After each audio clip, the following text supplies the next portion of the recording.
This is Red Dead Redemption, a video game which is more than just Grand Theft Auto in the Wild West. When I played this, I got the feeling that I was immersed in a game that was something special. And it goes beyond the attention to detail and the technical mastery. It's got something to do with the source material, because there's over a century of awesome westerns to pull inspiration from, and this game has done that. It's nice to see westerns, one of my favorite film genres, get the treatment that they deserve. And if the strength of the newer Grand Theft Auto games is the ability to ignore the story completely and bring a city to its knees with sheer unimaginable mass chaos, carnage, and destruction, the strength of Red Dead Redemption is a better plot with a more interesting cast of characters. Come on in! Welcome to my humble abode! Well, why not, if you don't mind me asking? I certainly don't mind you asking if you don't mind me not telling. You play as former outlaw John Marston, who's hunting down a gang of criminals he once called friends. And as the player, you immediately empathize with him. He seems inspired by Clint Eastwood's character in The Unforgiven and numerous other westerns, but that's this game's whole strength. It's like the video game equivalent of Westworld. You're living in the Wild West. You play poker, ride horses, get in gunfights, but unlike Westworld, they're not androids. The game's hook is that the West is dying, and you are certainly doing your part to make sure it dies. At its core, Red Dead Redemption is more about storyline and atmosphere than non-stop action.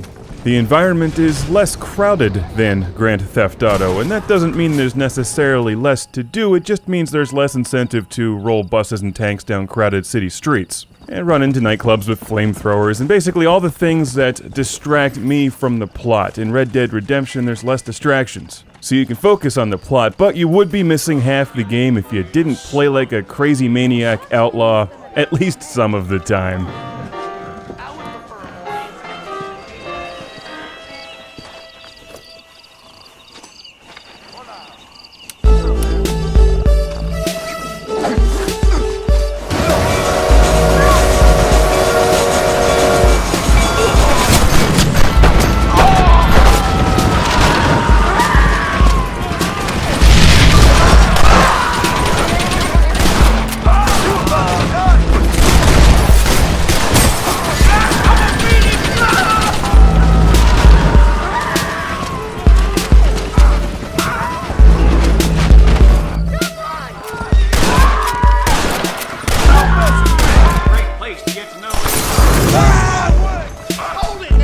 Everything about Red Dead Redemption is well made. The controls are good, the music is excellent, the voice acting is very impressive. Eventually games will come out that blow this away graphically, technically, but so many who play this game will remember the adventure and the experience that they had playing Red Dead Redemption.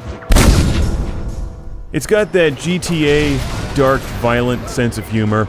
And yeah, you'll leave a trail of blood and limbs as you play through the game. The Wild West will lose half of its population of horses by the time that you're done. But this isn't a game for action fiends with no patience. You'll want to take your time playing this game, and it has a lot of things to take your time. Everything from multiplayer to poker and horseshoes, to a gigantic storyline and all the usual trophies and achievement points that you can unlock. Red Dead Redemption is not a terribly challenging game, but it's a game made to challenge your time. Do you have a lot of it? And how much of it can you spend in Red Dead Redemption? Because you can spend a lot. It's a solid game, and Rockstar knows their audience. If you've enjoyed the Grand Theft Auto series of games, or others like Borderlands or Fallout 3, games with giant missions, side quests, and lots of places to go and explore, Red Dead Redemption is a game for you.